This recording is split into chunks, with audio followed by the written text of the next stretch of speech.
Copyright in these lectures is either owned by the ANU or a third party who has licensed the ANU to use it. Students may use the recording for personal study only. No lecture may be communicated online, copied or shared without the prior permission of the ANU. Okay, welcome back everyone to the very last lecture for business economics, Economics Time. As I said, this will be our last lecture because we're in the last week, and today we're going to be mostly talking about international trade. So international trade is kind of a little bit of a tricky one in terms of when you should talk about it. The textbook puts it as part of microeconomics. I've put it as part of macroeconomics. It used to be that there were three main branches of economic analysis. There was microeconomics, macroeconomics, and trade. So I've just put it on the end here as something we'll put on the end. I think it's very, very important to talk about, particularly in the current world global political climate, to talk a little bit at least about international trade. I'm not going to talk too much about current events, though I will talk about them a tiny bit right at the very end. I'll talk a little bit about current events right at the very end. As I say, today we're going to be talking mainly about international trade. We've talked about trade before. We've talked about having consumers and consumers, producers make goods and then they trade with consumers who consume the goods. In goods markets, we've talked about factor markets in our macroeconomics section, where we have, workers who make the goods and producers who buy labour, firms who buy labour. Today it's a bit different because we're going to be thinking about international trade. So we're thinking about countries producing goods and then trading those goods with each other. So now it's a little bit, as I say, a little bit different because our consumers and producers are in some ways, at least early on, the same kinds of objects. Countries both produce goods and also consume them. Though in the middle section we'll change that a little bit. As I say, we'll go through and we'll talk about comparative advantage a little bit at first and production possibility frontiers, pretty standard stuff. We'll move on to doing some modelling, particularly for exports and imports. And we'll talk a bit about how the government can intervene in that market. And then we'll talk about more generally just discuss pros and cons of trade. Depending on how much time we have, and any remaining time that we have, I'll be using to talk about final exam revision. So there are a few questions posted about final exam revision, and I'll talk about those briefly. Talk about maybe one of those beforehand as well, actually. Some quick admin before we get started. The personal project and problem set 2 marks, the marking is still ongoing, and those marks will be released prior to the final exam. I can't give you any more details than that, but they will be released on Wattle prior to the final exam. The final exam is super soon. It's next Thursday. So hopefully you are all well into your studying regime by now because you have 1 week until the exam and then you will have amounts of time until your subsequent exams. How soon are your other exams after that? That day? 1 day? Oh, that's horrible. I can't help you. I'm sorry. It's unfortunate. A big part of it is they try and push the big exams to the front of the exam period. That's right. Exams for big courses to the front of the exam period.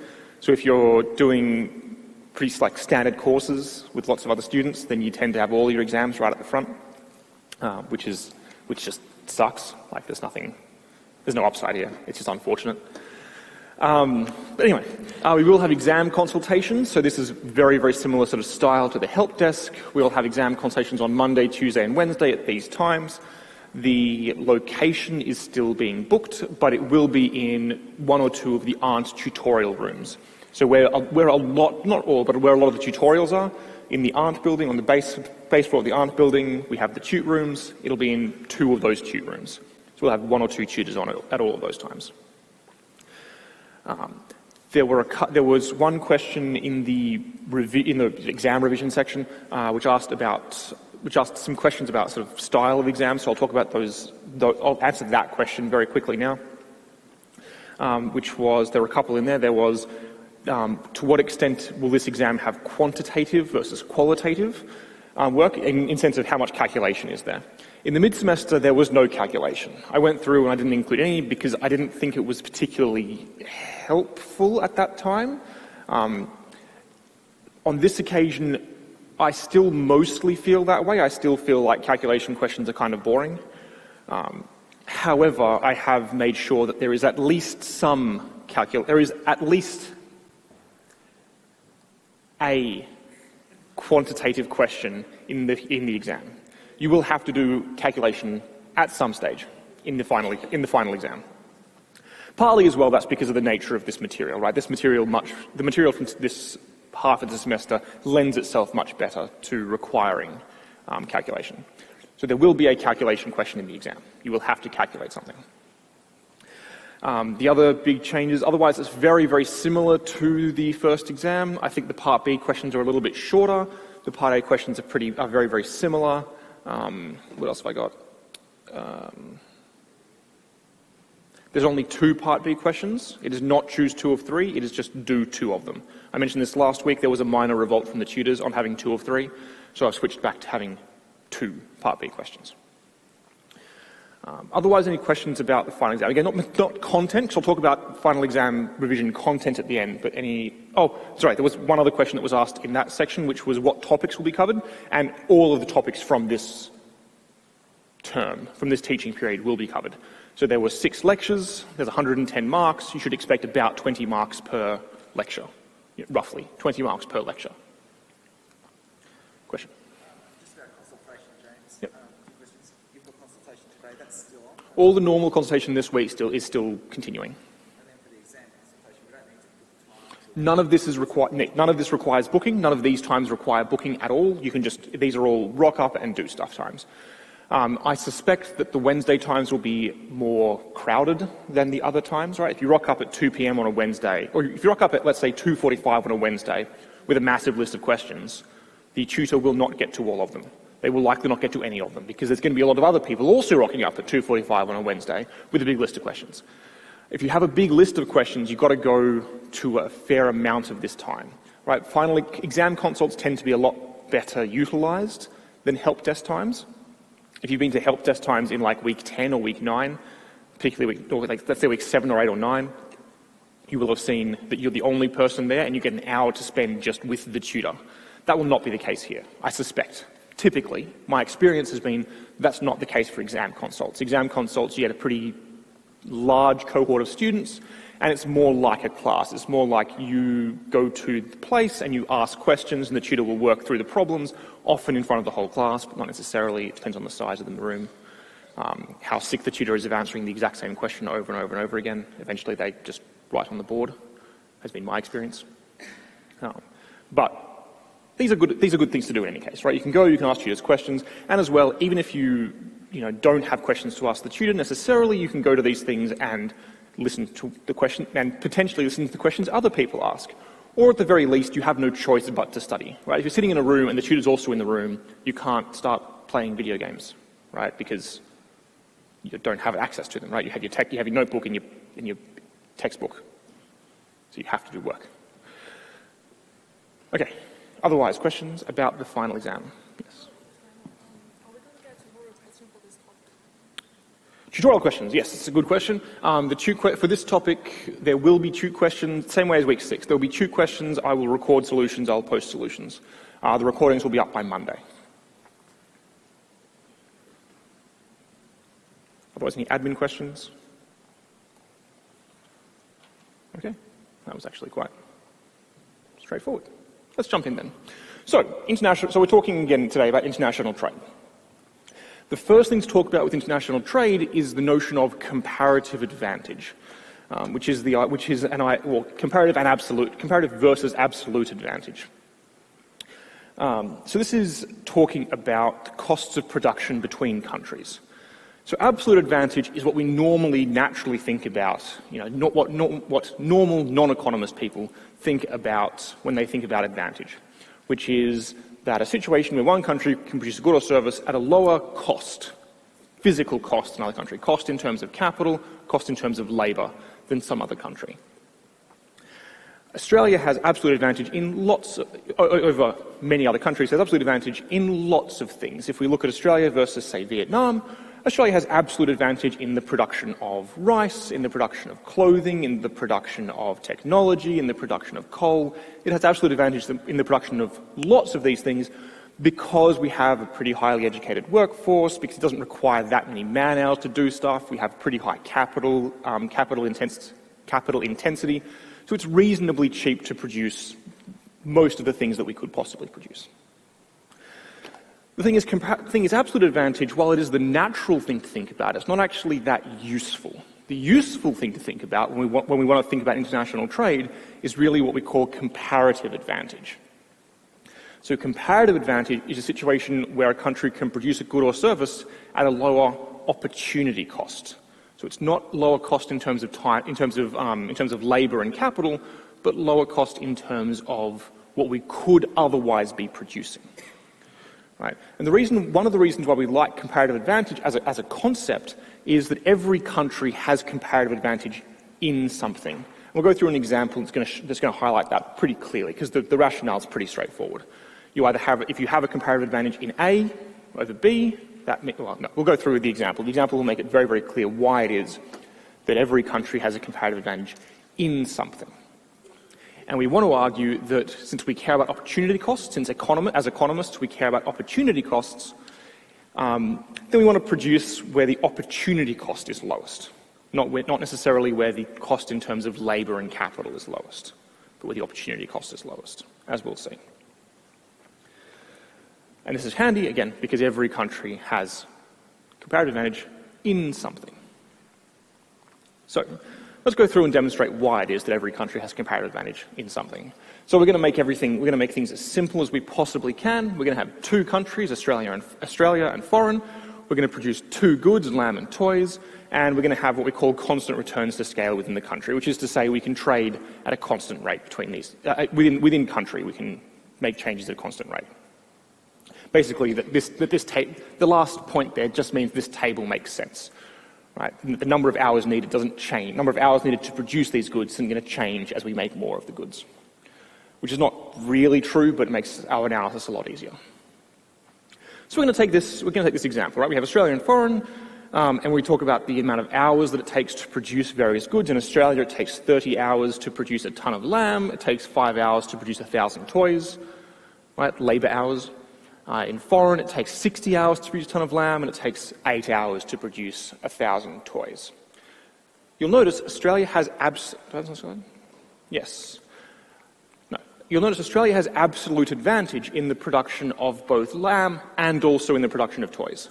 Because in terms of the amount of time it takes to make a ton of lamb, it takes less time in Australia to make a ton of lamb. It takes less time in Australia to make 1,000 toys. And so on an absolute advantage argument, we should say Australia should make both lamb and toys. And I want to argue that's not a good decision. It's not a good decision just to say that because it is cheaper in terms of hours in Australia, that Australia should produce both of these goods. And let's see why that's the case. And let's talk about opportunity cost. So we have to think way, way back. Opportunity cost is the cost that you give up to do something. Right? So when I spend an hour making lamb, that's an hour that I'm not spending making toys.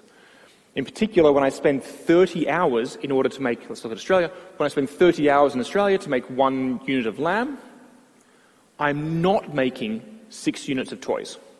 So the opportunity cost of 1 unit of lamb is 6 units of toys. Similarly, the opportunity cost of toys is 1/6 of a unit of lamb. When I make 1,000 toys, that takes me 5 hours of time. That's time I could have used to make 1/6 of a ton of lamb. Yes? So this is our standard notion of opportunity cost. By contrast, if I think about the foreign market, in the foreign, if I make a ton of lamb, that takes me 60 hours. I could have instead used those 60 hours to make 7,500 toys. So to make a ton of lamb, the opportunity cost is those 7.5 units of toys, or 7,500 toys.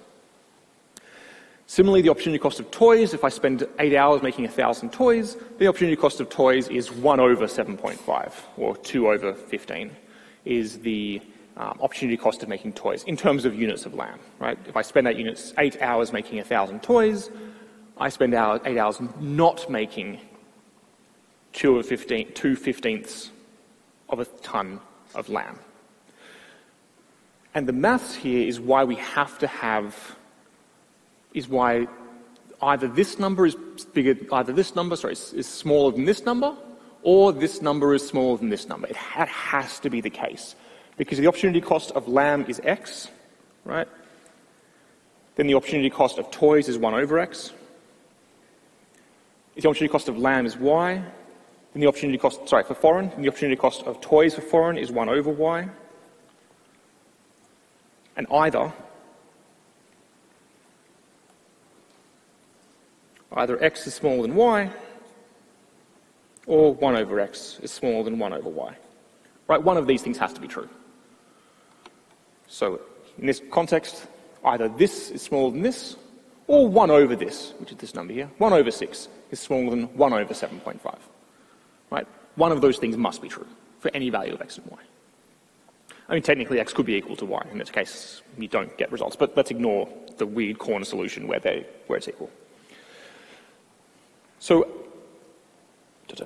yes. So in any case, we have to have that each country has comparative advantage in something just mathematically, right? Because if something is expensive for you to make, then the other thing is necessarily cheap for you to make in terms of opportunity cost. Any issues? Issues, questions? No, I'll do this last bit and then I'll take questions. So we can talk about which country has comparative advantage in what. We see that Australia has the lower opportunity cost for lamb. In Australia, it costs 6 units of toys instead of 7.5 units, as it does in foreign. So Australia has comparative advantage in lamb production. Foreign has, therefore, comparative advantage in toy production, because the opportunity cost of toys is 2 over 15, and 2 over 15 is smaller than 1 over 6. Okay.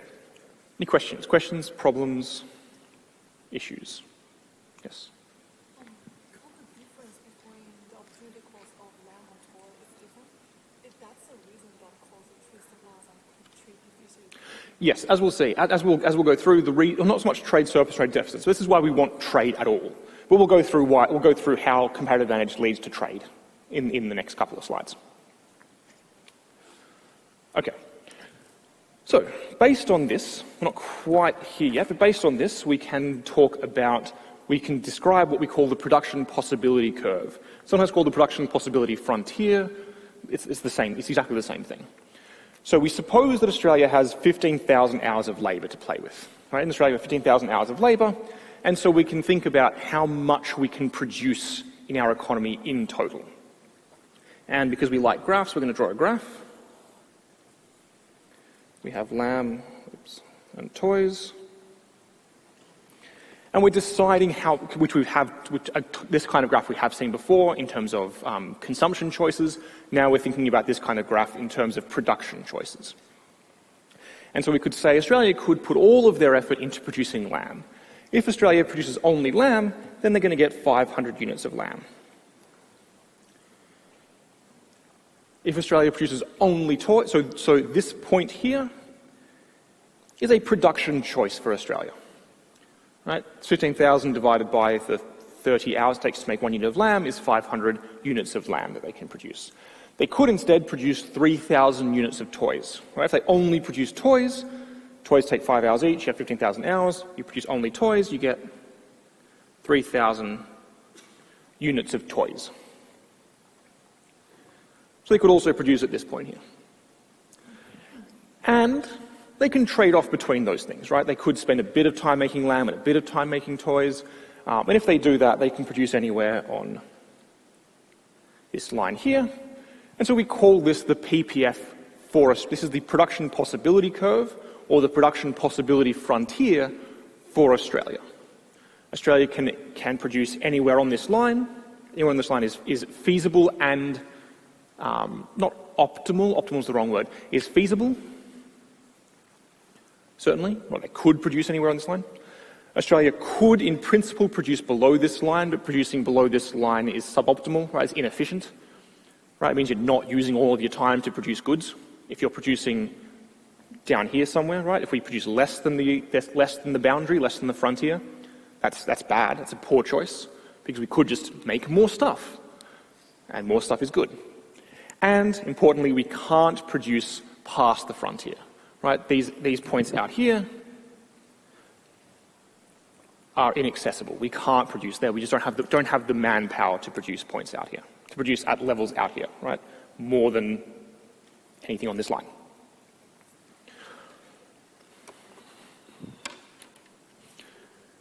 So this is our notion of production possibility frontier.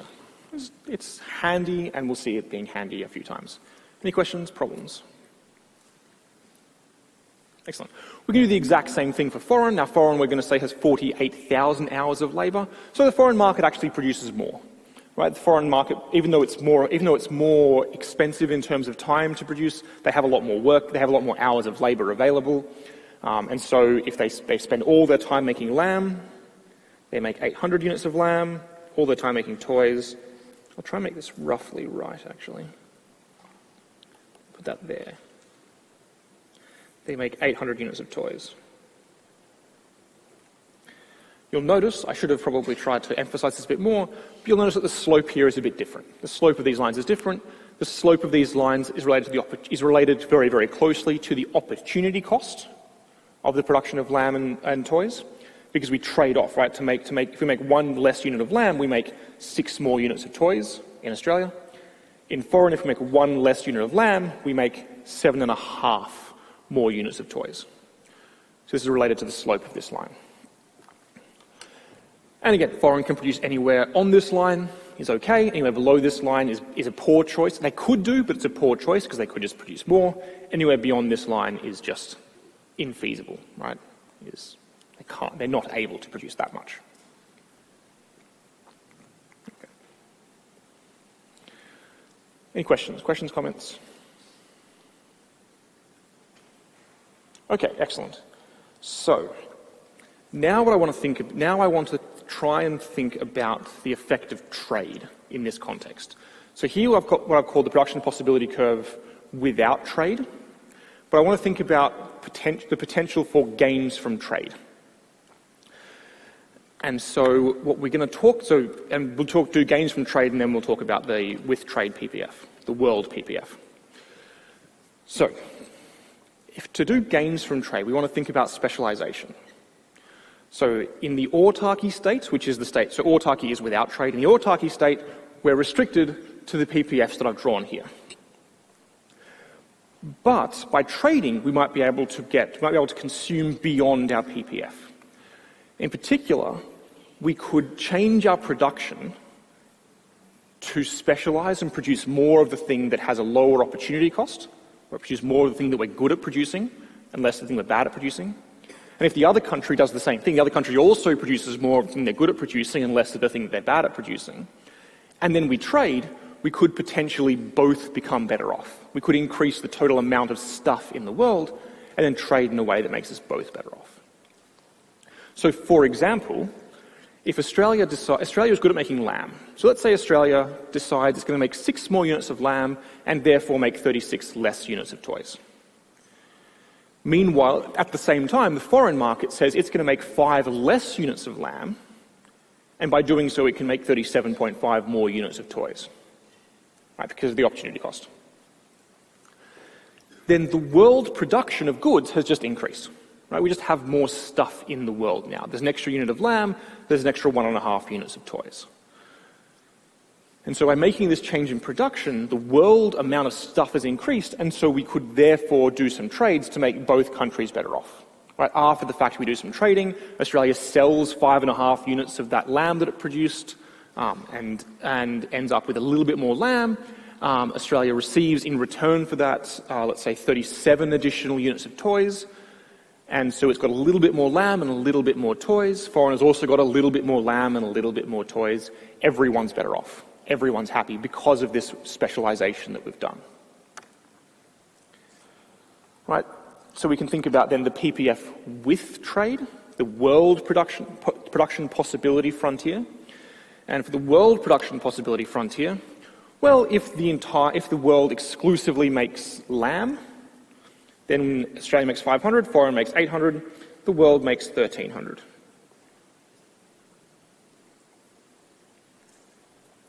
If the world exclusively makes toys, then Australia makes 3,000, foreign makes 6,000, the world makes 9,000 toys. But, and here's the important part, I don't just draw the straight line between these, because I need to think about what happens when Australia swaps from making lamb to making toys, versus what happens when foreign swaps from making lamb to making toys. So when foreign swaps from making lamb to making toys, they give up, well, for each unit of toys that they give up, for each unit of lamb they give up, they make an extra 7.5 units of toys. Compared to Australia, when they give up a unit of lamb, when they give up a unit of lamb, they only make 6 more units of toys. And so what I want to do is I want to first take my foreign and drag it over here.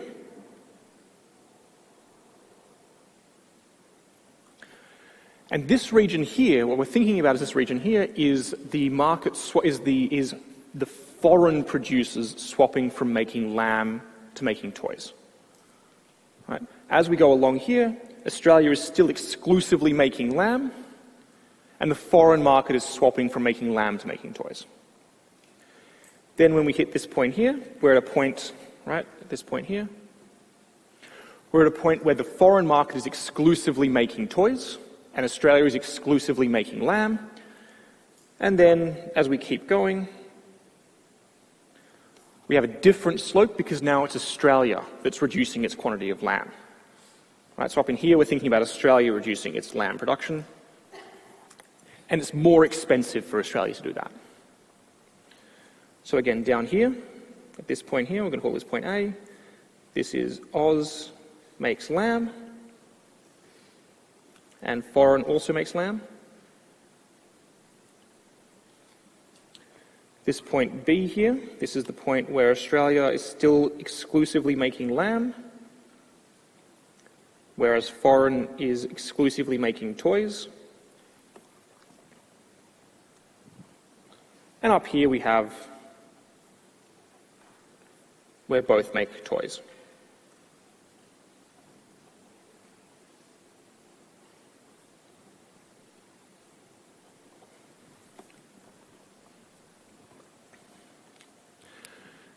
And by specializing in trading, if we produce out here near the cusp, near the wedge point, what do you call this? The corner here, out here, we could have a situation where after trade, both countries are able to consume more of both goods than they're able to produce on their own, right? Because we can do this kind of trade. Right? Australia makes more lamb, foreign makes more toys, and they trade in such a way that both countries become better off. Both countries get more of both goods. The PPF with trade is characterized by this little kink, that's the word, by this kink here. I should have made it a bit clearer, I should have made it a bit more obvious, but there is a kink here, right? The slope of this section here, because it's foreign, changing from lamb to making toys, this has a slope given by the opportunity cost of 7.5. Because this section here, so I think the slope here is minus 7.5 technically. This section here, because this is characterized by Australia swapping between making toys and making lamb, right, which has an opportunity cost of 6. The slope here is technically, by the numbers, is minus 6.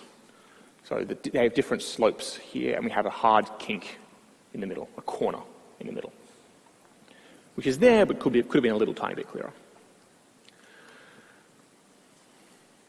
Okay.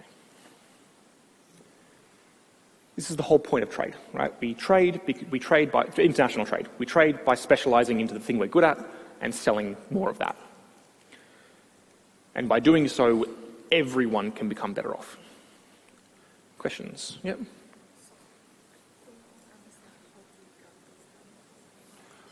I've made them up. The numbers in the table here I've made up.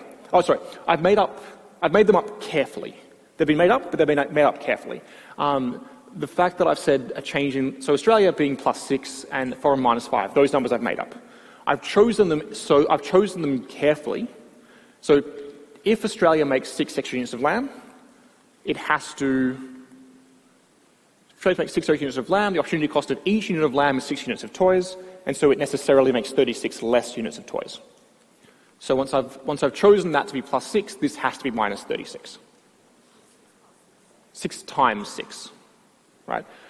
Foreign, when I've decided that they make 5 less units of lamb, the opportunity cost of lamb, each unit of lamb costs 7.5. 7.5 times 5 is 37.5. So once I've decided that foreign makes 5 less units of lamb, then necessarily they make 37.5 more units of toys. I've chosen this +6 and the -5 to make sure that the total world change in lamb is positive, and that the total world change in toys is positive. So I've made up the numbers, but I've made them up carefully to make sure that this is positive and this is positive. Yep. The longer curve Yes. that you just drew, that's parallel to the red. These are parallel. This is parallel to the red curve. This is parallel. This is the red curve, but shifted to the right 500 units, because this curve here, we're thinking about the foreign is making its choices, and Australia is producing 500 units of lamb. Foreign makes its choices, and Australia makes 500 units of lamb. For the flatter part, the upper part here, we're thinking about Australia makes its choice. Australia makes some amount of lamb and toys, and then the foreign market produces 6,000 units of toys. Right down here, Australia makes this choice, and then the foreign market makes 6,000 units of toys. Excuse me. So that's how this graph's been constructed. That's a table that you've got up. That's a really good table for showing the improvements to the world. Will we be expected to replicate something like that for the exam? So do we need to know how to make those underlying assumptions? I didn't make a lot of underlying assumptions here. I didn't make any really. I've just chosen numbers that work. Do we need to learn how to replicate that? I don't want to say no, but I don't want to say yes. You need to be aware that it can be done. I don't think you would need to be able to replicate it exactly, I guess.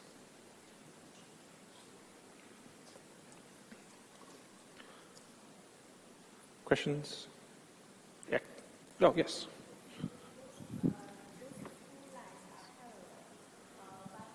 Yes.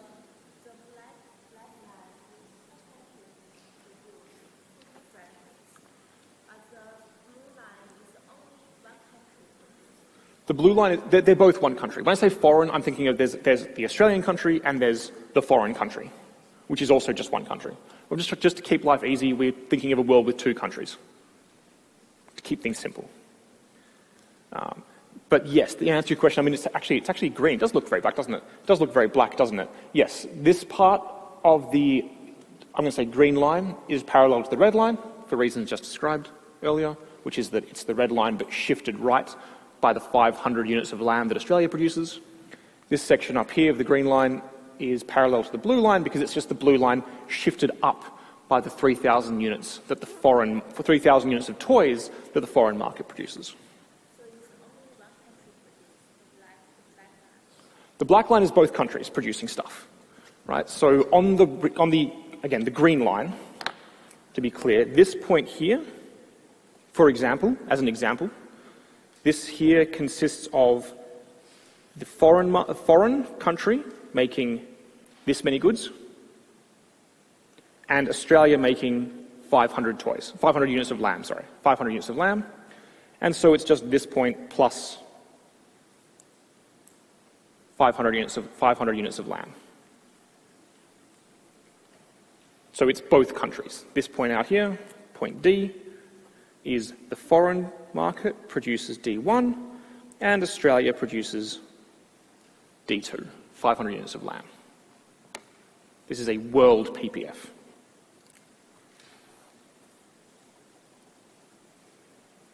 Or PPC, production possibility curve, or production possibility frontier. Either way is fine. There'll be a bit more on these in a moment as well. We'll come back to this in a moment. But I guess any final quick questions on this section?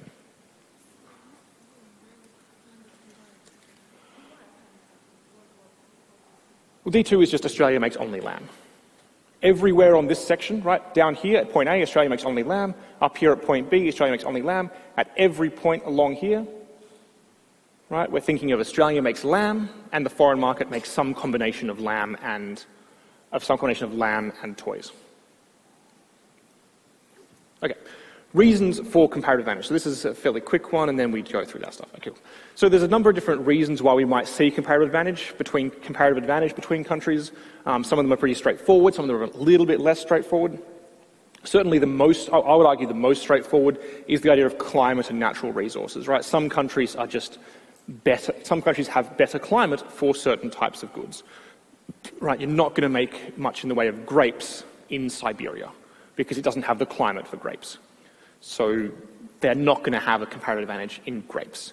Australia is going to have a pretty reasonable comparative advantage in grapes because we have a good climate for that, in certain parts of the country at least. Similarly, for natural resources, right, OPEC has a comparative advantage in oil production because they have lots of oil. Australia has comparative advantage in gold because we have lots of gold deposits. Singapore has comparative advantage in nothing that requires natural resources because it's a small island with functionally no natural resources of any kind. So they therefore have comparative advantage in other things because everyone has comparative advantage in something. But this is in terms of what you can have comparative advantage in, what you're going to have comparative advantage in. Climate, natural resources are going to matter. Similarly, things like technology and human capital. I'll focus on Australia here because that's where I'm from. So in Australia, we see things like the Australian wine industry has grown significantly over the last 20 or 30 years. It's because of changes in technology and human capital. We've built up the technology and the human capital to do that. We've built up the technology and human capital. I was very surprised by this for the manufacture of high-speed ferries. We actually make high-speed ferries here. It's a very specific niche thing, but we do make them here. We also, as many of you at least are very much aware, Australia exports a lot of education. Education where people come into the country and like foreign students coming to the country, we talk about as exports. I describe as exports because they functionally are exports.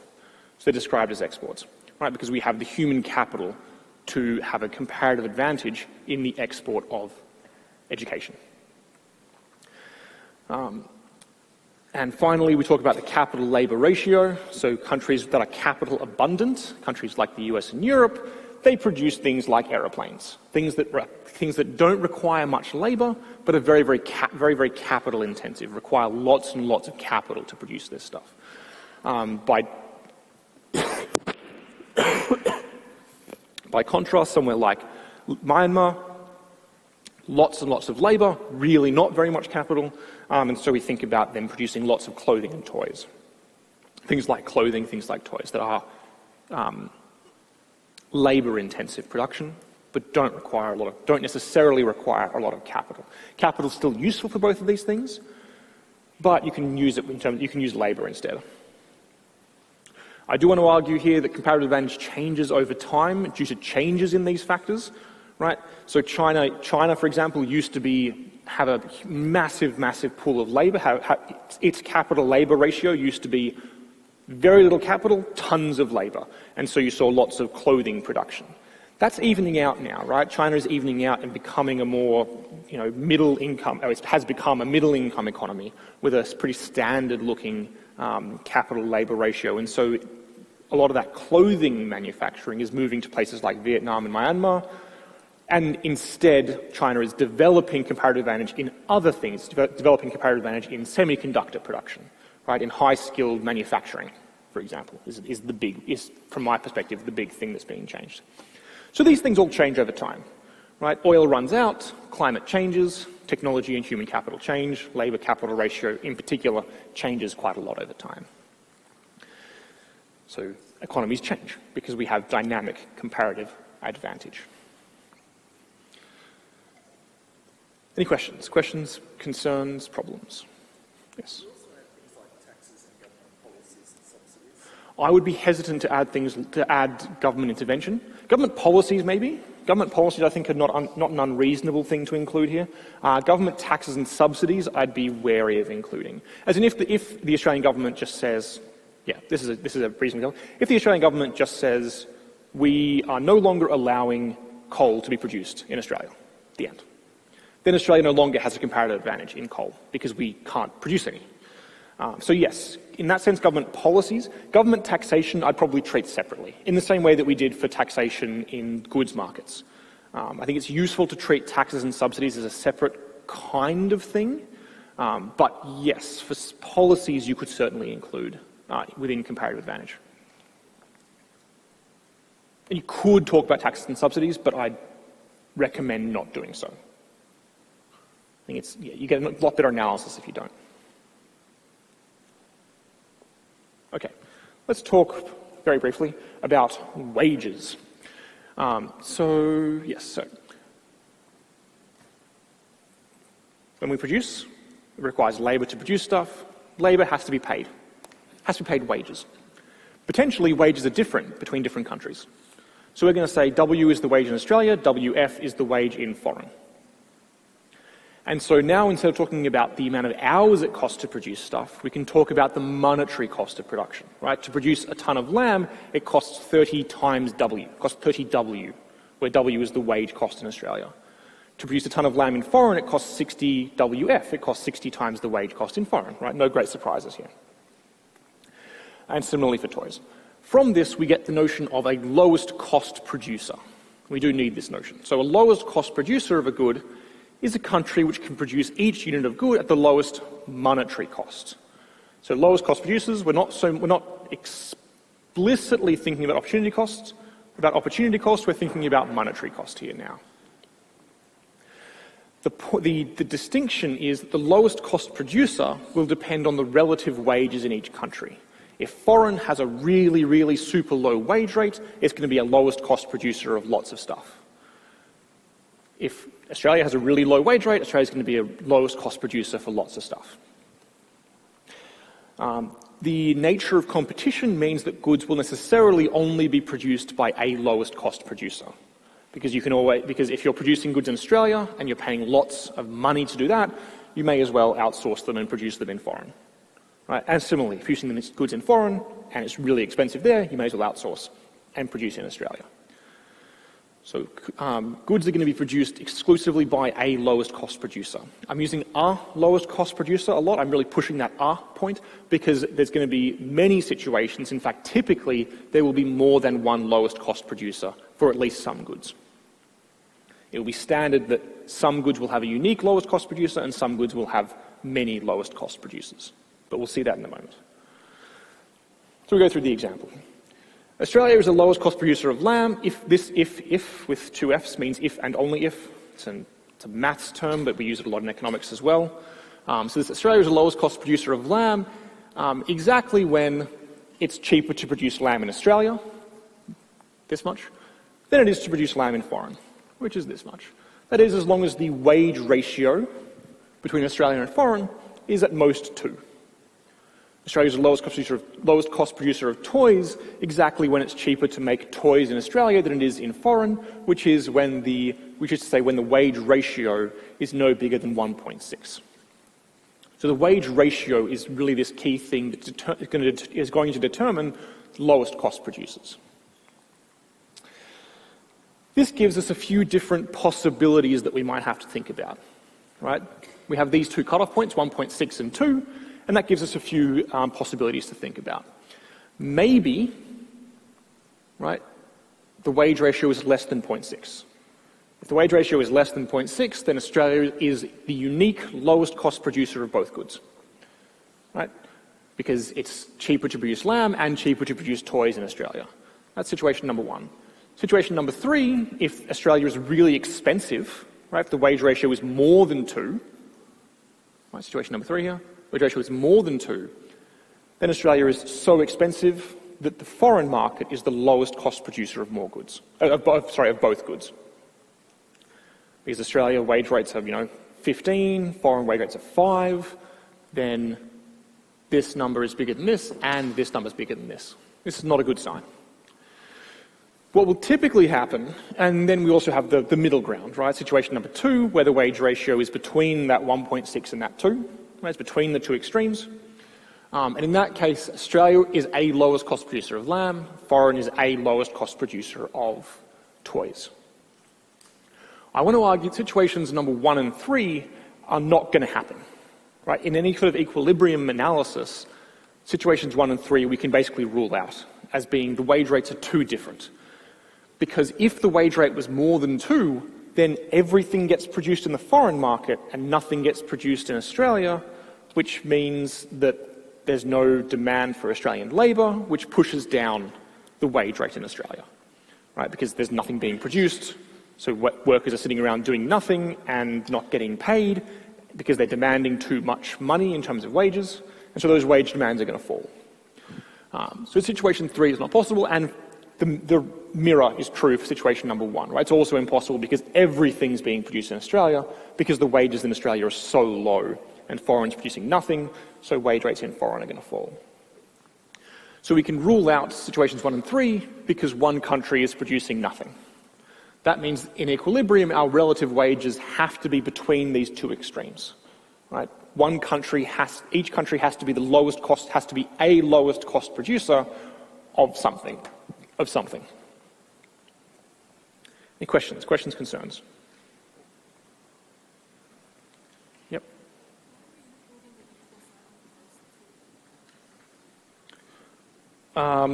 Because it's a lowest cost producer, right? If this is exactly 2, this ratio is exactly 2, if Australia is exactly twice as expensive, then Australia is still a lowest cost producer of lamb, right? The I is important, yeah. Okay, so suppose that we're in this relative wages, where wages are between 1.6 and 2, then we break it down again into 3 possible cases, right? So there's still, again, then 3 possible cases. The first one, which we'll call X, is when the wage rate, is when the wage rate is exactly 1.6. When the wage rate is exactly 1.6, both countries are lowest cost producer of toys. It costs the same amount to produce toys in both countries. Australia is the unique lowest cost producer of lamb. And so that means that we're never going to see foreign producing toys. Foreign producing lamb. We're only going to see foreign producing toys. Whereas Australia might potentially produce both. I'm going to use a new graph here because this one's getting it's a little bit cluttered.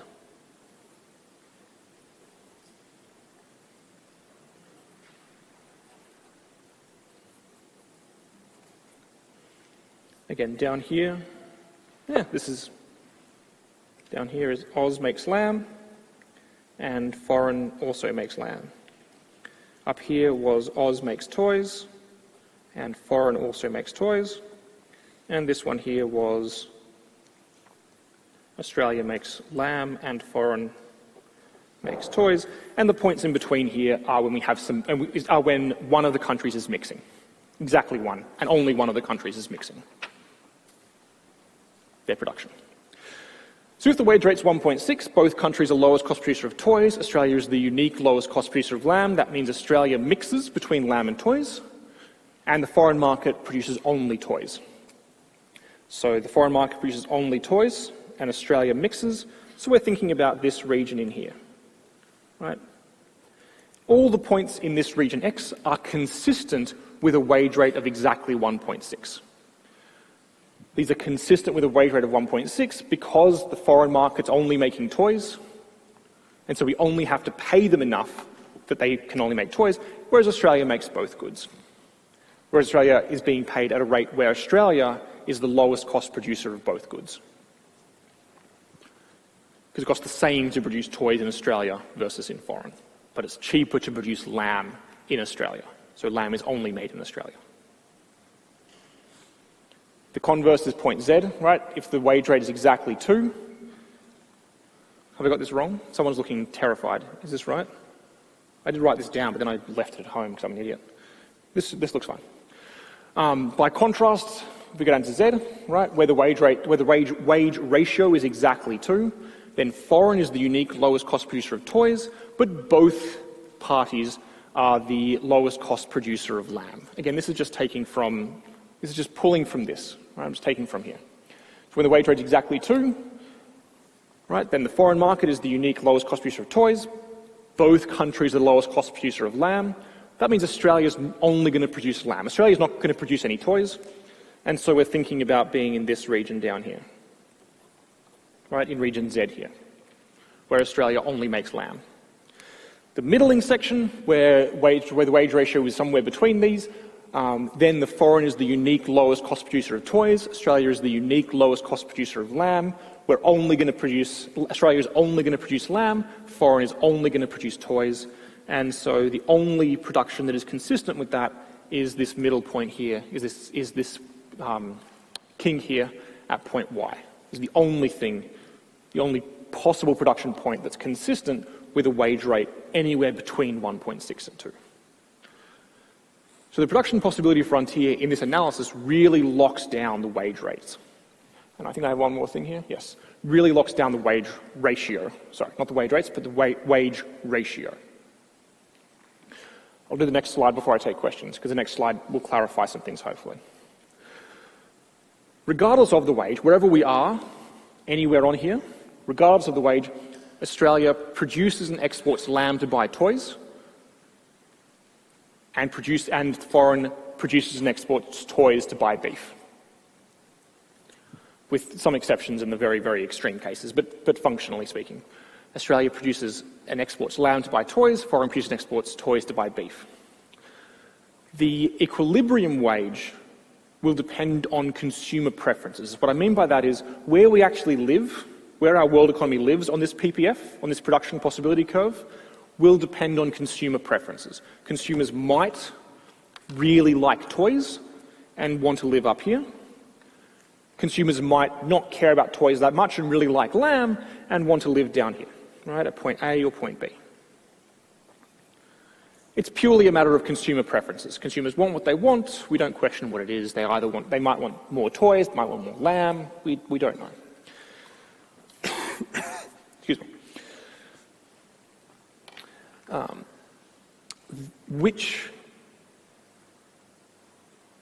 The wage ratio is then determined by the consumer preferences. If consumers want us to live at point A, then the only thing we have to have, right, that's in region X, and so the wage ratio has to be exactly 1.6, because it's the only wage ratio that's consistent with production in this region. Otherwise, we'd shift production around, we would change production in different countries, and the wages would be forced back to a wage ratio of 1.6. Similarly, if consumers wanted to live at point B, then the wage rates would change until the wage ratio is exactly 2.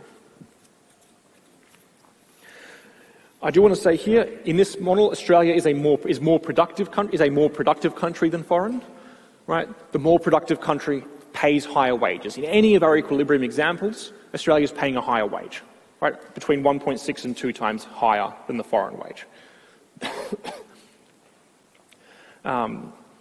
The low productivity competes by paying lower wages. So you end up with them being a lowest cost producer of something because the wage is lower. But the differences in wages are limited by differences in labour productivity. It's not that wages in the foreign could go all the way crashing to 0, or wages in Australia could go all the way up to infinity. Australia is between 1.6 and 2 times more productive, depending on what good you're thinking of producing. So they need to be paid between 1.6 and 2 times more for that productivity. Go down. Okay, any questions, problems, concerns?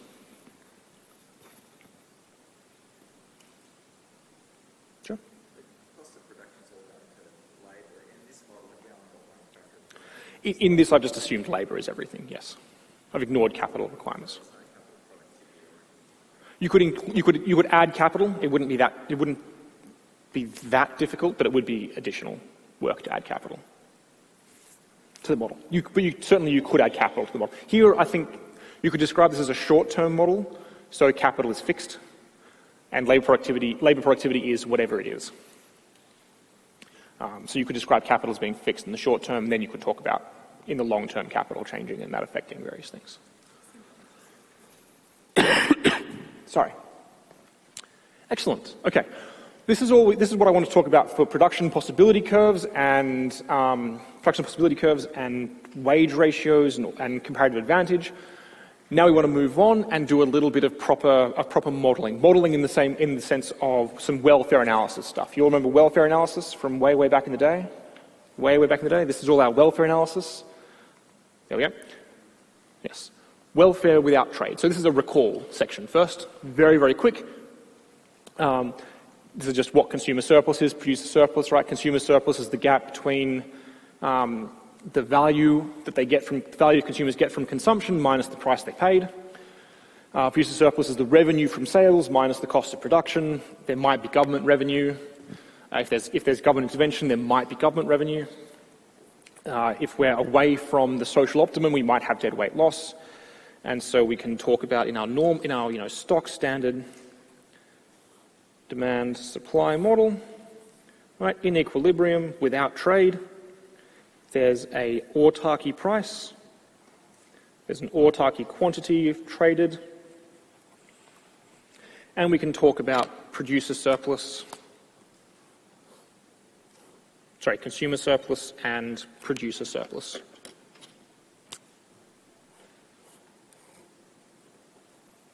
And here there's no government intervention, so there's no government doing anything here. Concern? Hopefully not. Questions? Cool. So, in our modelling of trade for this section, we're thinking about economies that are what we call small economies. So an economy is described as a small economy if it's a price taker in the world market. Most economies are small economies for most goods. It's not true in every case. But the idea is that there's a world price and we can buy and sell any amount of goods that we want at that world price, whatever the world price is. Australia is, for most cases, a small economy. That said, most of the insights here, so Australia is probably not a small economy for things like coal production, right? Australian production of coal is sufficiently large to affect the world price. Australian production of education probably isn't large enough to affect the world price, but it might be getting there, maybe. But Australia is basically a small economy for most purposes. Most of the insights here, right, the trends of the insights hold for large economies, although the specifics of the analysis are different for large economies. So a large economy is where you can't just dump as much as you like on the world market at the world price, because you've produced too much stuff. But most of the insights still work. So let's do our modelling, our little market diagrams, our market modelling for various sorts of countries. Before we get started, any questions, concerns, issues? Excellent. So, quantity price. We're first going to think about We first want to think about a country where the world price is larger or is greater than the autarky domestic price. So that's the domestic price outside of trade. So if we don't trade, right, if we don't have international trade, then we have this autarky price prevalent in the economy. If we do trade, if we open up to trade, but the world price is above that. Right, there's some world price that we could sell at if we wanted to instead. We can sell as much as we like. Sell and buy as much as we like at that world price. So we think about this. This might be caused because the country has comparative advantage in production of this good. Right? It can produce this good relatively cheaply. So let's talk about what happens in this model.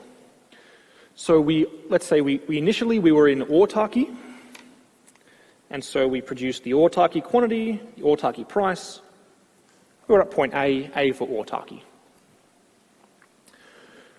We then change and we open up the economy. As we open up the economy, we can now sell our goods at the world price instead. If I'm a producer, I'm not going to sell any goods locally at P sub A, at the autarky price, because I could sell my goods at the world price instead. So I'm going to sell my goods at the world price, exclusively on the world market. In order for domestic consumers to be able to get access to those goods, they're going to have to pay me at least the world price for me to sell to them, because otherwise I'll just sell to the world. I can sell to the world at P sub W. Why would I sell to domestic consumers at anything less than that? Yeah? So as a producer, I'm going to sell at the world price. I'm going to sell some of my goods to local people, right? Those that want it and are willing to pay the world price, I'll sell to them. And then I'll also sell on the world market up until price equals marginal cost, up until price equals supply curve.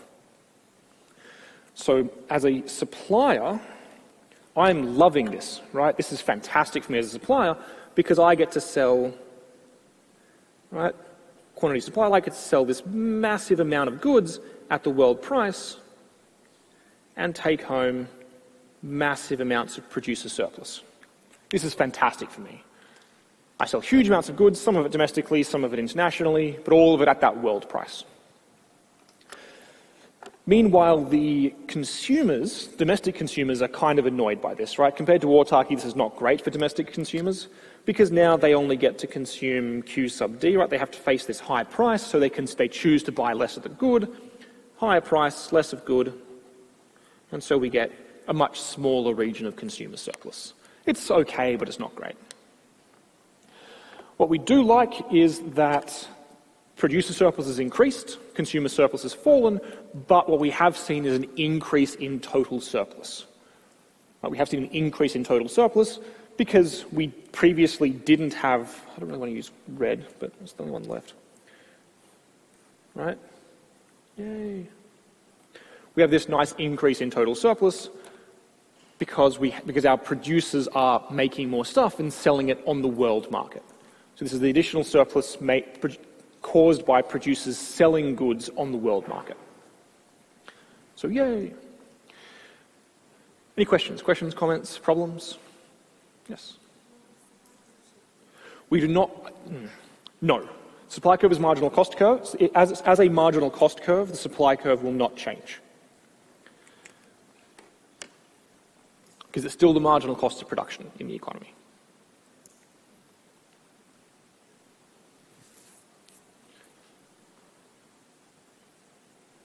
If anything, the demand curve shifts, but I wouldn't describe it that way. I would encourage you not to think about it that way. I would think about it as there's this price and we can sell as much as we like at that price, or buy as much as we like. We don't buy anything at that price as producers, but we could.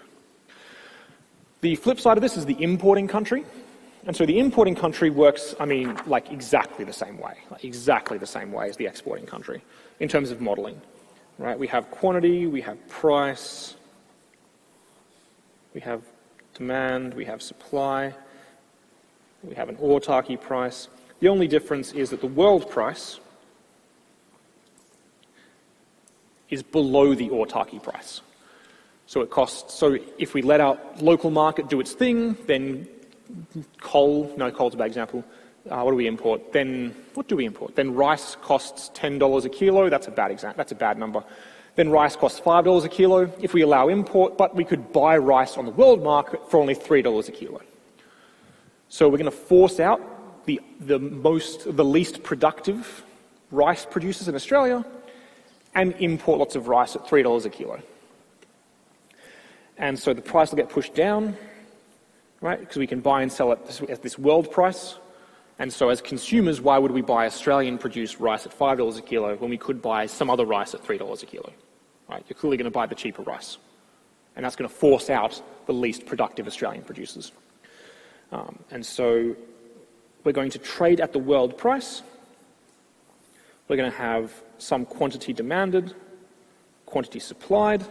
Right? Our domestic producers are producing QS and selling it at a price PW. They're selling at price PW. They're forced to sell at price PW because they can't sell really at any other price. And at that price, they choose to produce Q sub S, and they make, I used black earlier, didn't I? And they make a teeny tiny bit of producer surplus. Because they produce relatively little, and they sell it for not very much money. By contrast, of course, the consumers are loving this. As importers, consumers love imports because we get to buy cheap stuff. And we like buying cheap stuff. So we buy tons of stuff. So we face the price PW, which means we choose to buy Q sub D. Right? We choose to buy tons of stuff, and we get tons of consumer surplus. And the thing that we've added compared to autarky is this nice little area down here. Right? This is the extra stuff that we've got by trade. And we have this extra stuff. This is caused by consumers being able to buy stuff for cheaper, basically. So we have additional surplus. I should say as well, this gap here, this is imports. Right, so the gap between the quantity supplied domestically and the quantity demanded domestically, because we're consuming more than we produce, right, that gap is due to imports. Similarly on the other side, right, the gap between the amount we produce domestically and the amount we consume domestically was due to exports on the previous slide.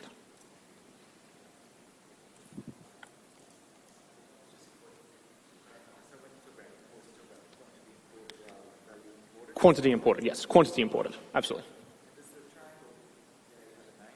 No. Not really. When you think of it in the reverse direction, that's the area that becomes deadweight loss. Right? When you think about going from, if I go from free trade as an importer, to the autarky, then that's the area that I lose. So that becomes deadweight loss. This is the social optimum, right? This is the amount of total surplus that is the social optimum. And so when I go back to autarky, I'll draw this up. I think it's worth drawing up. Do I have it drawn up? No. Just to emphasize various points.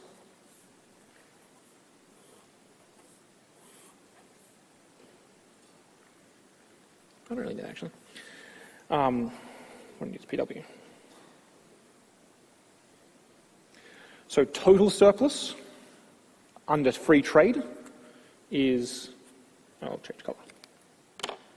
Total surplus under free trade is given by the green area,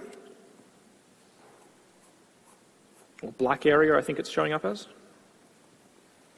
is given by the green area here. Total surplus under autarky, if we have free trade, we get all that nice big area of total surplus, just to really emphasize that we include this section here. If we block off trade, that pushes the price that consumers pay up, but also the price producers receive up, but we block off all imports. If we block off down to no trade at all, then we get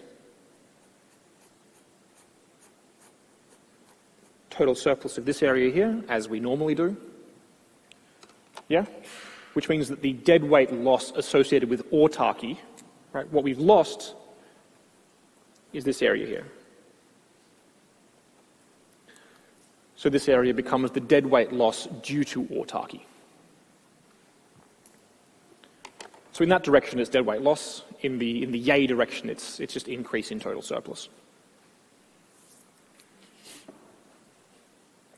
And again, you can do the same analysis for exports. Any questions, problems? Lovely, excellent.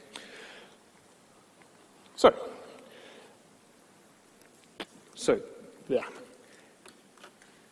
The argument I've just made says that imports and exports both cause increases in total surplus. And yet, there's a trade war, yeah? US-China trade war. Yet we still, despite the analysis suggesting that imports and exports both increase total surplus, we still see opposition to free trade, or opposition to trade, generally. We particularly see aversion to imports. That we don't like the fact that we have to import goods from other countries.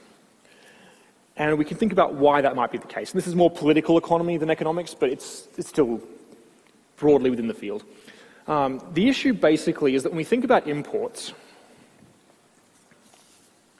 when we look at imports, the gains can be very, very large. In terms of the increase in total surplus can be quite substantial. The problem is the gains from trade tend to be dispersed across the entire economy, dispersed across a huge number of people, right? When rice goes from $5 a kilo from $5 a kilo to $3 a kilo, everyone in society is a little tiny bit better off. But not so much better off that you're going to really push for free trade in order to have cheaper rice, right? You're better off, you like the fact that rice is cheaper, but you're not going to like march in the streets or write to your local politician or really push for this on the media, right? You're not going to invest time and money into keeping trade open so that you can have $2 off your rice. It's not worth it for you. The losses, on the other hand, the losses are smaller, but they're highly concentrated amongst a small group of people, right? The rice farmers that went out of business, they went from having a business to not having a business. They took a huge loss. So they took a huge loss, but there's not very many of them. However, and overall, society is much better off, right? Society is better off because there's a huge number of people getting a little bit of benefit versus a very small number of people taking a larger loss. So losses are smaller, but they're concentrated amongst producers, and each producer is substantially harmed. This means that there's not a lot of people who are going to go out and march in favour of open trade, in favour of lower rice prices, and there are people who are going to make significant and vociferous opposition to free trade in rice, which is those rice farmers who went out of business, or indeed the rice farmers who were still in business but used to receive $5 a kilo for their rice and now only receive $3 a kilo for their rice. And so their income's been cut by like 40%. So we get concentrated and vociferous opposition to imports, often. We occasionally see opposition to exports, but it's much rarer, right? The notable one was particularly last year, and it's still ongoing, there was a big kerfuffle about Australian gas exports, which we'll go through as an example. So you occasionally see opposition to trade, popular opposition to trade for exports, but it's much more common for imports. Any questions, comments, concerns? Tiny bit of political economy. Okay, so let's do some government intervention, which is just part of our standard suite of welfare analysis things. We're in an import world. We have demand, we have supply, we have a world price. Oops. No, that should have been lower. I'm going to restart that entirely. I have the paper.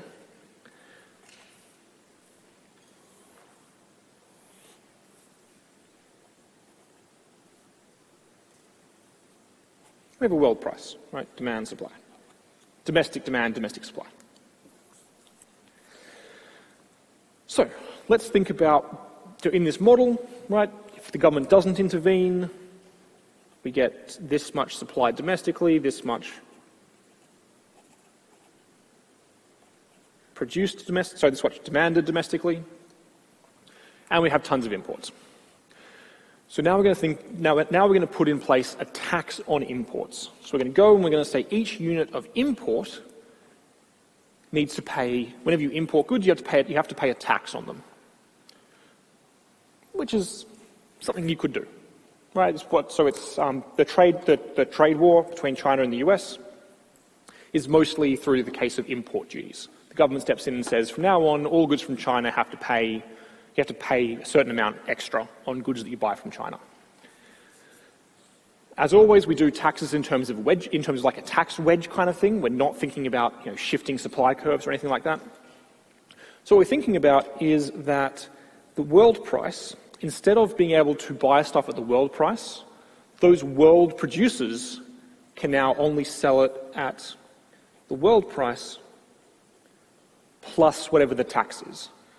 Right? In order to buy from the world price, functionally you have to pay the world price plus a tax.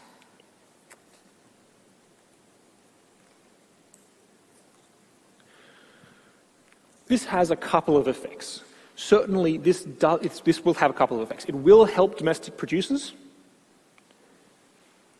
because foreign imports are now more expensive, and so they have less competition, which they like.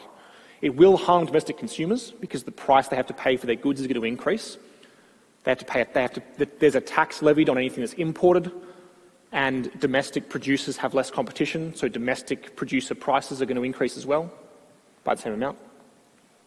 So it's bad for consumers. And we'll see, we'll go through the analysis. So now we functionally have a world price that is higher. From the consumers and producers' perspective, domestic consumers, domestic producers' perspective, we functionally have a higher world price. And so domestic producers are now going to produce at QS prime because there's less competition, so they produce more. Right, in the market price is going to be P sub W plus the tax. So domestic consumers choose to produce this, domestic producers choose to consume, domestic producers choose to produce here, domestic consumers choose to consume out here. And it's a tax, right? Yes. And imports went from this big area here, imports have shrunk, so that this is the quantity of imports has shrunk, because there's now a tax applied to them. So we see less imports being done.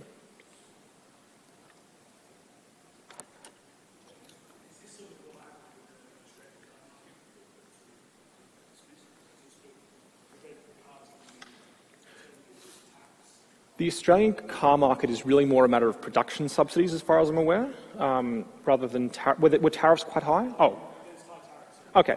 So there's a couple of things they did here. They didn't just do this; they also had production subsidies, I believe. So there were a mix of this and also production subsidies. But yes, this is exactly what we talk about in the Australian. I'll do the Australian car market as an example in just a moment. I think it's an interesting one because it's not this picture, but it's something very nearly this picture. So I will go through it. Okay. Yes. So we introduce a tax. The functional world price, the effective price, goes up, and so the price in the market, price at which goods are traded in the market, is increased. The amount of imports has shrunk, and now we can do our welfare analysis as we usually do. So consumers pay this price for their goods, P sub W plus T, plus the tax. They consume QD prime, because that's how much they choose to consume when facing that price. And so consumers get a nice little bit of consumer surplus. Domestic producers really like this new change, because now at that higher price, they produce more goods. They produce more goods. They're able to sell them at a higher price. They're really happy, and they get some producer surplus. Right, the difference between the price they receive and the cost of production. The government's also reasonably happy because the government gets imports. The government gets import duties, right? Every unit imported has to pay the tax. And so the government receives revenue of the amount imported times the tax, right? So the amount imported times the tax rate. So the government receives this nice little region in here and is quite happy. And that's everyone, right? Consumers, producers, government. There's no external costs, right? There's no externalities. And so that means we have deadweight loss. We have deadweight loss of this area in here and this area in here, right? Previously we got this. Previously we were able to receive this, and now we can't. So we get deadweight loss due to the import duty, due to the import tax. You can talk about these two sections you can interpret these two sections, I should say. This area out here, this region here, is because consumers aren't producing. Consumers aren't consuming. If consumers were facing the actual cost of production, cost of global production, they'd be able to consume all the way out at Q sub D, but they're not. They're only consuming at Q sub D prime, so there's all this nice benefit that's not being accrued to consumers because they're not consuming as much as they would be at the inefficient, as we're not using the lowest cost. We're not consuming where the marginal cost for the lowest cost producer equals the marginal benefit to consumers, right? Because that would be Q sub D, and we're only consuming at Q sub D prime. This region in here is a little bit different. This is because the wrong person is producing goods, right? This inefficiency, this deadweight loss here, is happening because for these production units between QS and QS prime, the cheapest thing to do would be to use the foreign producers. Foreign producers produce at P sub W.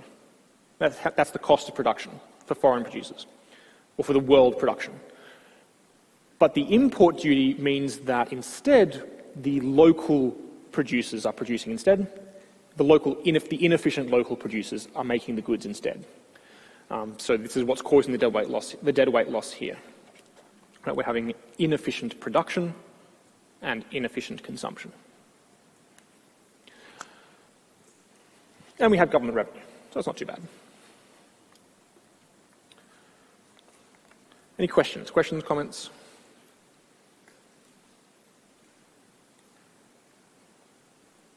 Lovely. Import quotas work in almost exactly the same way. Almost, but not quite exactly. Worth having a new picture.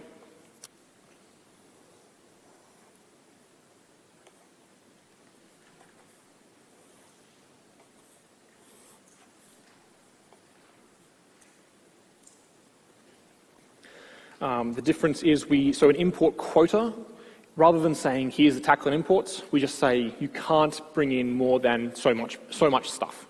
Right? We lock down how many imports you can bring in. Right? You can only import 1,000 tons of rice per year, and no more than that.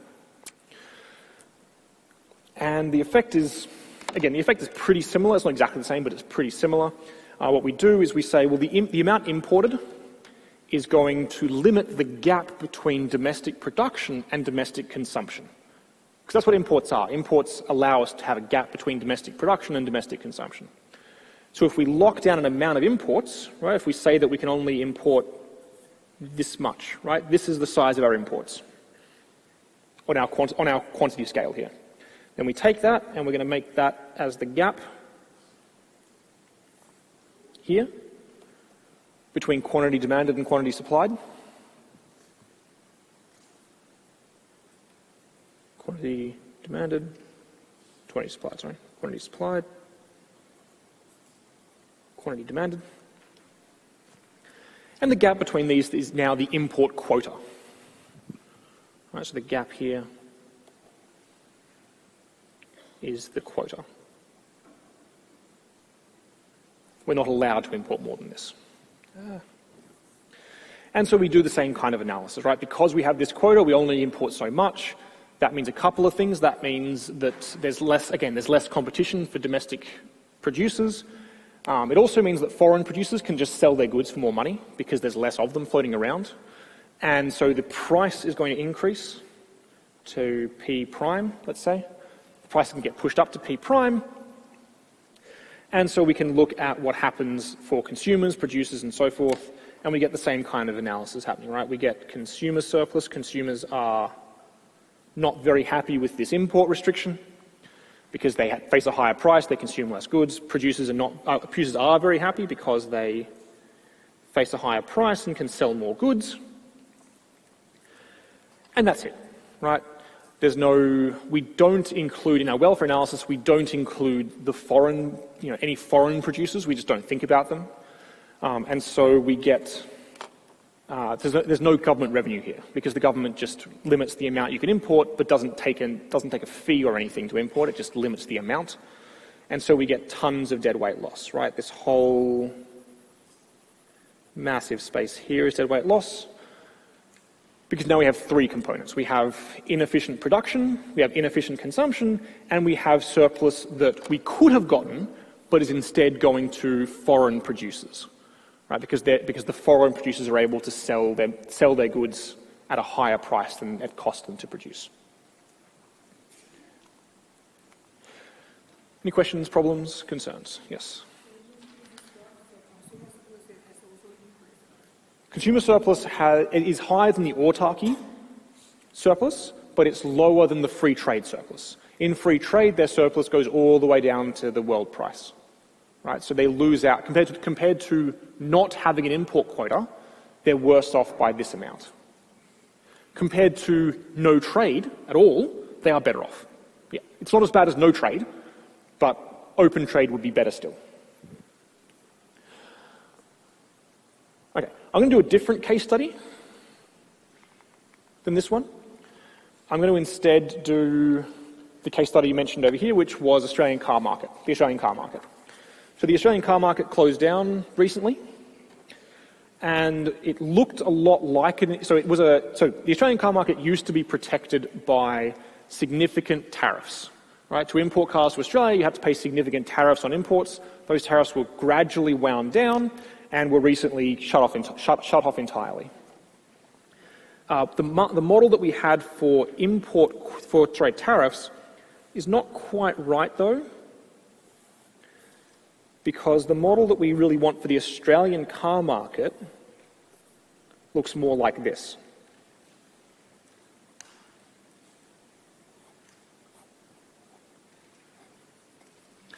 This is really more like our Australian car market model. So in the absence of tariffs, there is zero domestic production, right? So what we had tariffs. Do this in red, or do it in blue? I don't know. Green. We had tariffs, and the tariffs meant that we had lower imports than we would have, right? Because of the tariffs, we had some domestic production, we had some domestic consumption, and we had some imports that were lower than they would be otherwise, that were lower than they would be in a free trade model, in a free trade situation. The government then gradually wound down tariffs, eventually removing them entirely. When tariffs were removed entirely, right, when tariffs were removed entirely, so we gradually pushed down tariffs.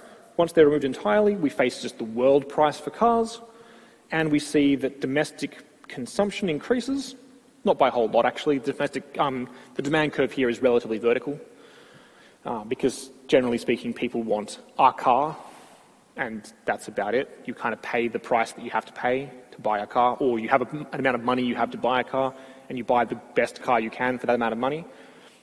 But functionally speaking, so it's not this big a change, is my point. Anyway, downward sloping demand curve, tariff goes down, domestic producers are forced out gradually, and then we reach a new point, right out here, where there is no producer surplus, because there is no domestic production. So when we had the tariff in place, we had some consumer surplus up here, we had some producer surplus down here. And we had some government revenue. As the tariff is gradually wound down and removed, we see the domestic producers would now have to compete with the world price, and they can't compete with the world price. So they close down entirely. So again, the argument's roughly the same, but the picture's a little bit different. As we get rid of the tariff, we end up at a situation where there is zero domestic production because it's too expensive to produce domestically. It costs too much even to produce the first unit of car. That's easier. Does that address your concern? Yes, lovely. Any questions, comments? Yeah.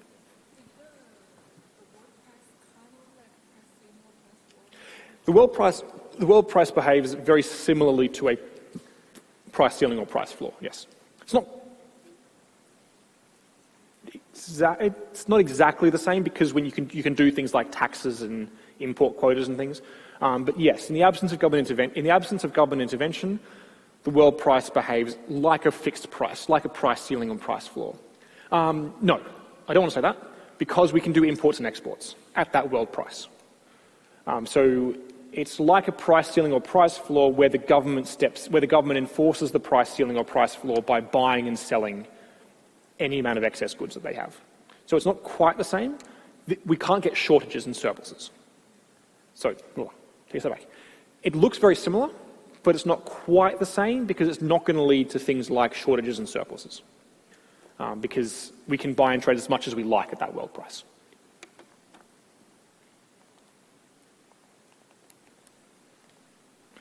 And I'm not going to do the case study because I did a different case study. Oh, I thought I had something here. Okay, never mind. Any question? And so that's what I wanted to talk about for modelling trade, right? We have a pretty standard model, but then we introduce a world price and we think about government intervention in the context of that world price. I've done exports here. I'd recommend you, as part of your study, this is a more general statement, right? In a lot of cases, there's like two ways of doing things. You can look at exports or imports, or you can look at like recessions versus booms. In many cases, we've done one of them, but not the other. For your studies, you should do both, right? You should spend some time doing exports and also imports. You should spend time looking at recessions and also at booms, because it's good to look at both sides. This is just from the last 2 weeks. Any questions, comments on this modelling so far?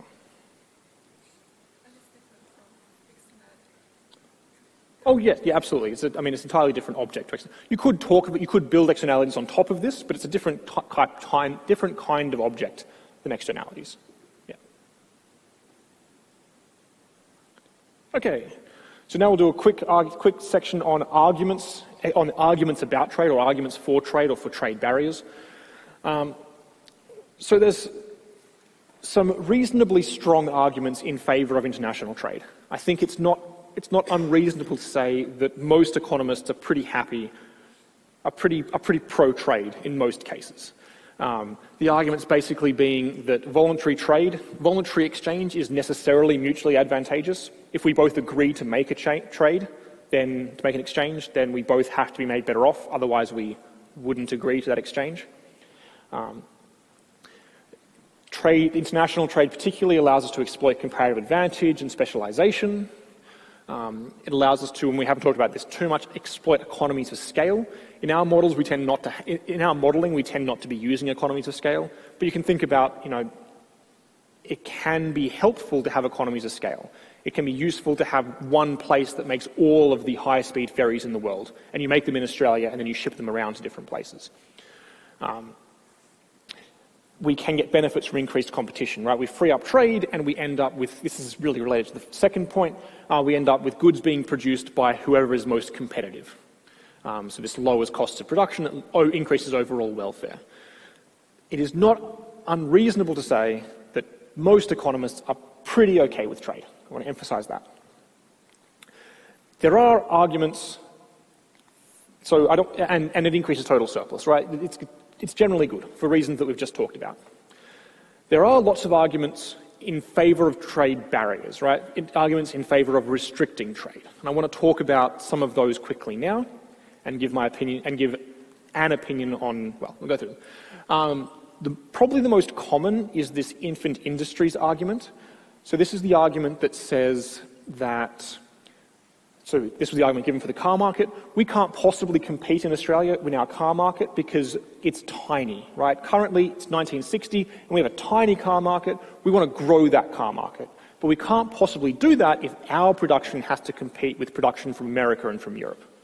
So we're going to protect our car market to allow it to grow, and then once it's grown and has those economies of scale and is able to compete, then we'll get rid of those trade barriers. The issue, and this is, the logic sounds all right. The issues are, first of all, infant industries, these called infant industries, they rarely grow up, right? They rarely grow to become more competitive and end up being competitive. It just doesn't happen that way very often. They tend to be supported for a lot longer than they should be, or than they were ever intended to be. Again, because taking away trade barriers, right, hurts people a lot. There was a lot of media attention to the fact that we were removing trade barriers on car manufacturing, because a small number of people were really, really badly hurt by removing those trade barriers, which was the people who were making cars were really badly hurt. And everyone was a little bit better off, and those people who were making cars were much, much worse off when we got rid of the trade barriers. So they tend to be, in places like Australia and in most democracies, you tend to have them be supported for a long, long time. Again, this is not, I say opinion, it is my opinion, but it is also the general opinion, right? In these contexts, what I'm stating as opinion is usually the general opinion. It's reasonable in principle. It works poorly in practice because it's hard to shut off the valve, right? It's hard to say, you tried being an infant industry, we set up a nice little garden in which you can grow without competition, but instead you stagnated and weren't very efficient. And now we have to kill you, but there's lots of political difficulties in doing that. So in principle, it's not totally unreasonable, but in practice, it doesn't seem to work very well. We can talk about, I'll go through two at a time and then take questions. We can talk about what we call thwarting cheap foreign labour. So we can say, in Australia, we used to produce clothes, and we don't produce clothes anymore because all those foreign workers, they work for pennies on the dollar, and we can't possibly compete. So we're going to put in place trade barriers so that we don't buy their, so that they to deal with the fact that they're underpaying their workers. And broadly speaking, basically this ignores gains from trade due to comparative advantage. Right? Myanmar has a comparative advantage in clothes production. So we should just let them produce clothes and be happy that we are able to consume the clothes they produce at such a cheap price. Also, foreign labour tends to be cheaper per unit of labour, but not necessarily, in some cases it is, but not necessarily a lot cheaper. Or not a lot cheaper at least. It will be cheaper, but not a lot cheaper in terms of unit per output. If you had to pay Australian workers, the good would go up in some price a bit, but not a whole lot. This tends to not be a very good argument because, again, it ignores the gains from trade due to comparative advantage. We may as well just be happy that people somewhere else are going to work for less than we have to pay them, and that's just good for us because now we can get nice, cheap consumer goods. Any questions? Questions, concerns? I'll talk about it. I can talk about those sort of things at the end. Any questions on these things specifically? Well, and I can say it quickly. The WTO, the World Trade Organization, or WTO, sets up a standard framework for trade between countries. It does quite a few things, but the main thing it does is it sets up a standard framework of trade between countries. In case they don't have a specific bilateral agreement. So we have a specific bilateral agreement with, for example, the US, and so we trade with the US based on our US trade relation, not based on WTO. Something like, if Morocco is trying to trade with Mongolia, they're not going to have a specific trade relationship, a specific trade treaty. They're going to trade using WTO regulations. So it sets up a base level of regulation for trade. Broadly speaking. Does a few other things as well, but that's the main thing, from my perspective. Any questions on infant industries, cheap foreign labour?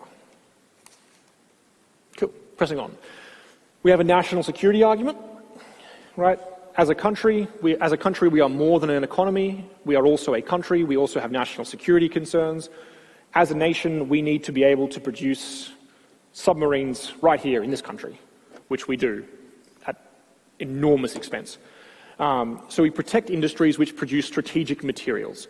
Some notable ones for this. Australia does this for things like submarines. We produce submarines in South Australia, even though it would be unbelievably cheaper to produce them in France and just bring them over here. Japan is notable for this. Japan has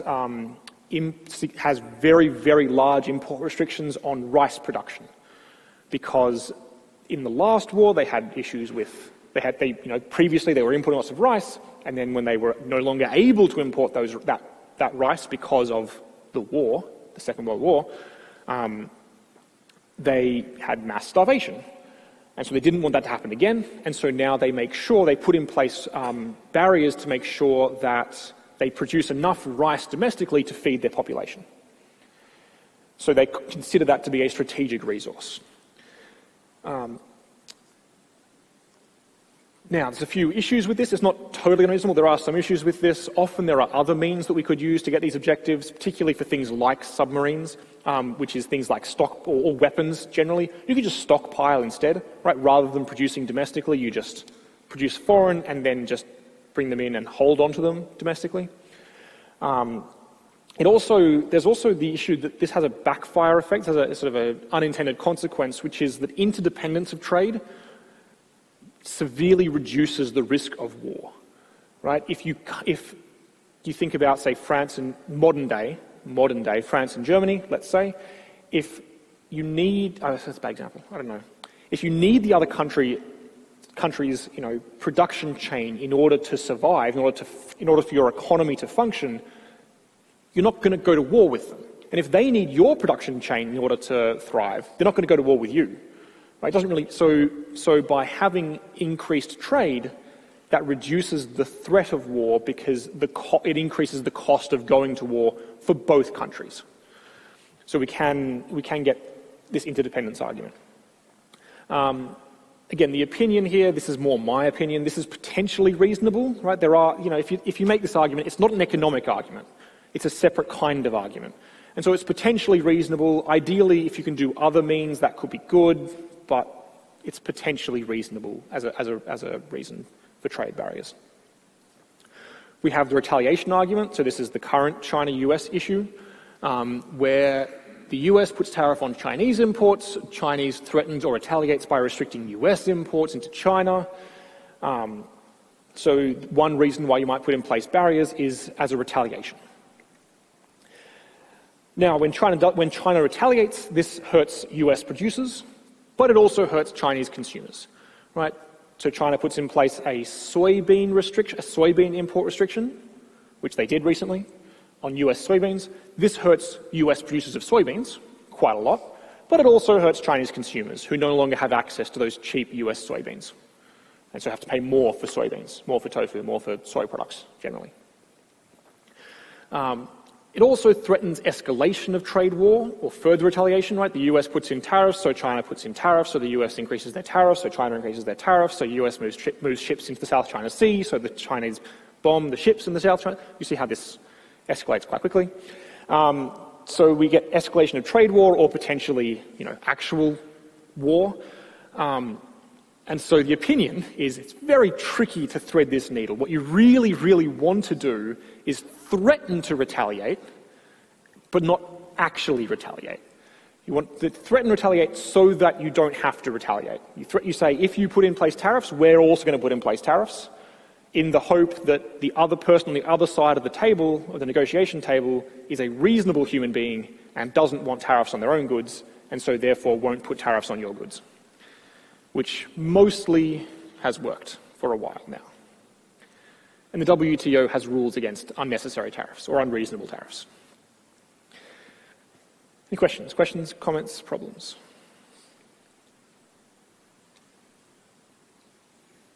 Okay, cool. How far are we? Okay. Redistribution. For equity or political reasons, we want to protect Australian workers in weak industries. This is not totally unreasonable. This is why we might do things like car manufacturing production. It's not totally unreasonable. In almost every case, it's not a good choice because you can do production subsidies instead. Production subsidies do a similar kind of thing. The only difference is if you subsidise domestic production instead, you still have deadweight loss. And without going through the full details, you still have deadweight loss, but you only have this component of deadweight loss when you do production subsidies rather than import quotas. So it's kind of a bad choice at the best of times because production subsidies work better, because consumers still consume the full amount. So you still have some deadweight loss, but it's nowhere near as bad. Or it's not as bad, I should say. And then, of course, in the long run, you're really better off just retraining those workers, because otherwise you're subsidising them in perpetuity, which is never a good sign. So you may as well retrain the workers instead, and that would be better. The environmental and labour standards argument is really fiddly,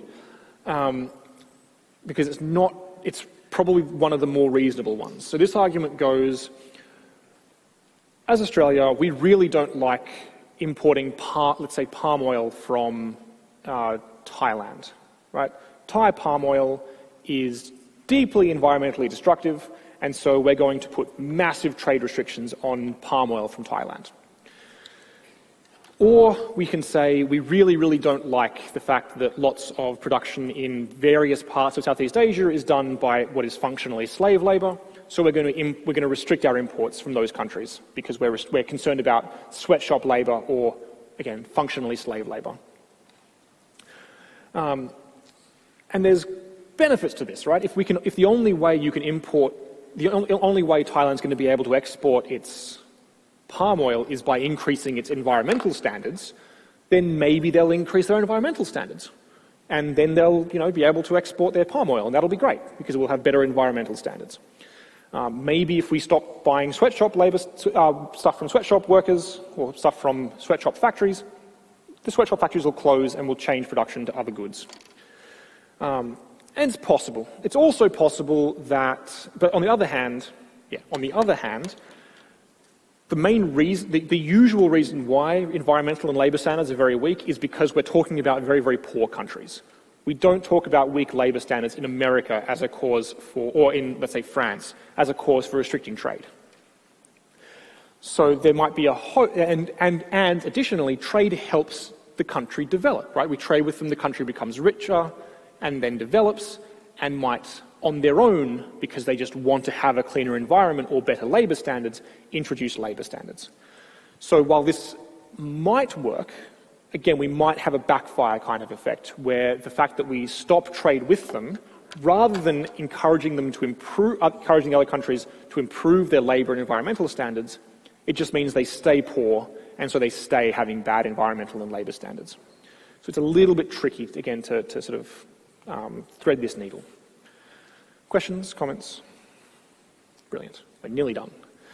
This is the last slide, I swear. The foreign subsidies argument, and then I'll do a foreign subsidies argument. So this is where foreign governments subsidise their industries, so we need to as well.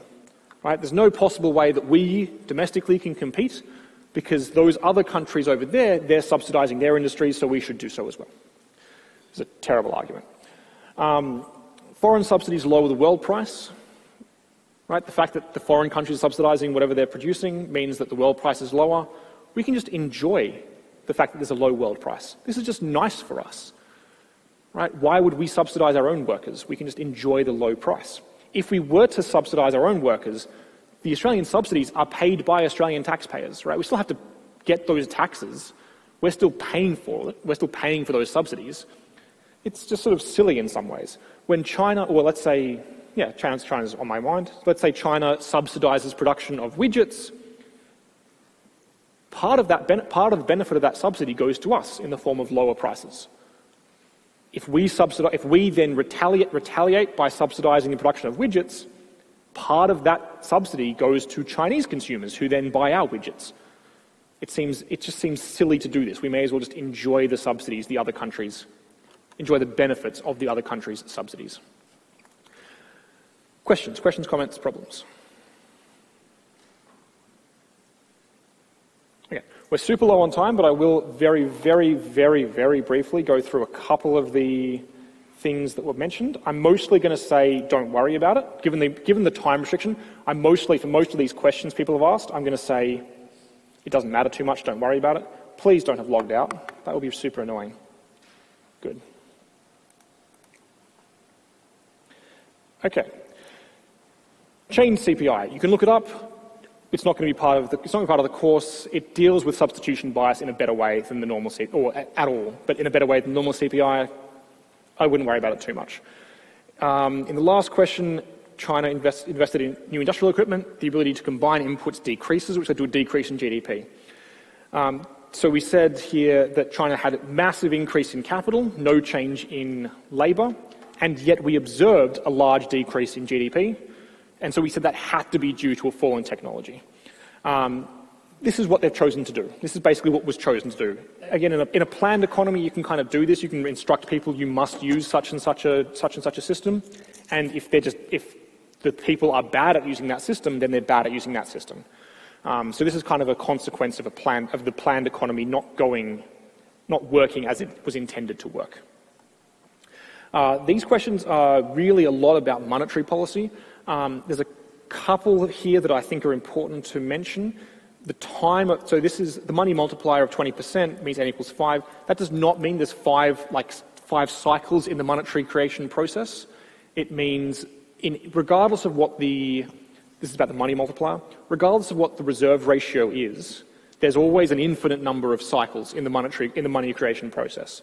It happens infinitely many times, and when we sum that infinite series, right, if those of you that have sums of infinite series, when we sum that infinite series, we find that a reserve ratio of 20% leads to a money multiplier of times 5. That a reserve ratio of 10% leads to a money multiplier of times 10. This is a consequence of the mathematics. I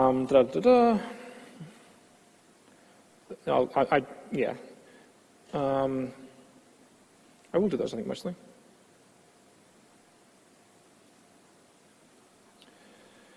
I would do this, I think a little bit.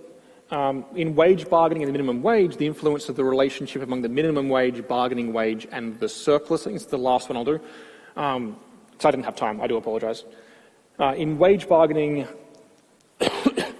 the minimum wage sets what is functionally a price floor. So in our bargaining sense, when we come to our wage bargaining model, the effect of the minimum wage says we have, right, so this is bargaining power. This is 100% bargaining power. This is the total amount of surplus that we have to play